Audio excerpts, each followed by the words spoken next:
Bon voilà, je vais vous donner mon astuce pour pêcher le gardon ici à l'étang d'Orfeo Negro. Donc il y a beaucoup de carpeaux, beaucoup de poissons de 8-9 kg jusqu'à 13, 14. Par contre on a pas mal de carpeaux. Donc si vous pêchez le gardon en faisant un tapis d'amorce ou un tapis de pelée, parce qu'ici les pelés, les micro-pelés, les gardons adorent ça. C'est certes vous allez avoir une ou deux touches tout de suite, par contre vous allez attirer les carpes. Donc le souci c'est que si vous attirez les carpes, votre ligne à gardon va casser systématiquement et elle ne sera pas adaptée à cette pêche. Donc il faudra pêcher la carpe au cou. Mais là c'est plus la même pêche. Ici je voudrais vous montrer comment on prend le gardon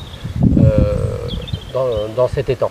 La pêche à l'agrénage c'est quoi? Ici j'ai choisi le couscous. Donc à chaque fois que je vais faire une passe, je vais mettre 3-4 grains de couscous. Ce qui fait qu'il y aura tout le temps à manger pour les gardons. Et il n'y aura jamais de tapis qui va se déposer au fond. Parce que sinon les carpes automatiquement vont les attirer et vont venir sur votre cou. Donc déjà qu'elles y viennent malgré tout, parce qu'à force de voir des grains descendre, ça crée une activité dans le gardon.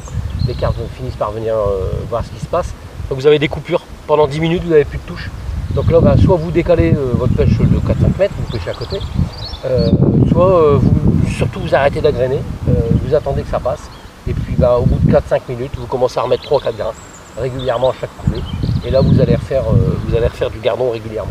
Savoir qu'ici, quand on arrive à déclencher vraiment une activité de concurrence alimentaire entre les gardons à l'agrénage, on peut faire des pêches extraordinaires. Donc, alors là, pour les besoins de la vidéo, je les mets à la bourriche, mais les eaux sont claires et chaudes ici, donc il faut quand même éviter pour prendre le plus grand soin des poissons.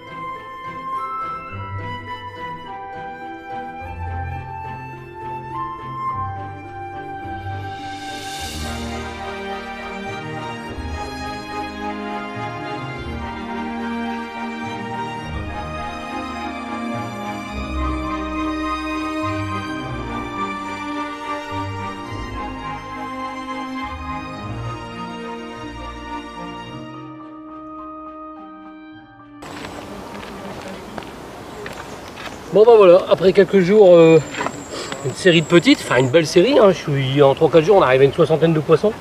Pas de beaux spécimens, ça commence aujourd'hui. Sur le coup à Marseille uniquement la bille. Là on commence vraiment à sélectionner quoi. Alors, une balle aux zig déjà, j'en refais une petite commune arrière, puis ici une sur le fond à la bouillette. Déjà du beau poisson pour ici. Voilà, magnifique. Super fiche, en pleine santé.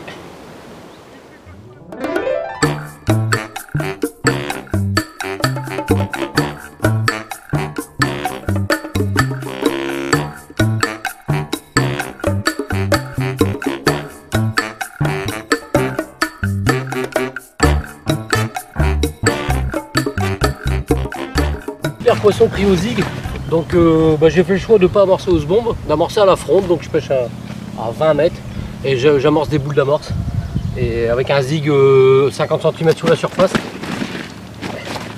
un petit zig marron, ça marche mieux que les couleurs fluo, ils sont moins de méfiance. Et regardez, des super poissons, pas fatigué parce qu'au zig on y va mollo. Ouais, magnifique. Super poisson.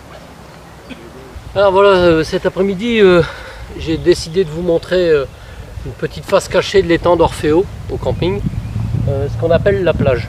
Donc ici, le fond remonte complètement pour arriver pratiquement à zéro là-bas au niveau des roseaux.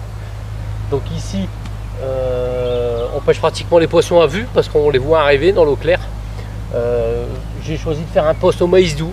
Donc je l'amorce au maïs doux et puis un montage avec 2 petits grains et un petit grain de liège pour décoller légèrement le montage. On va essayer de prendre des amours blancs. Bon voilà, l'avantage de cette zone ici c'est que elle n'est pas pêchable à la canne au cou, donc ça permet de vous isoler des autres pêcheurs, puis de ne pas les déranger avec vos fils. Et puis un autre petit avantage c'est qu'on n'est pas loin du bar.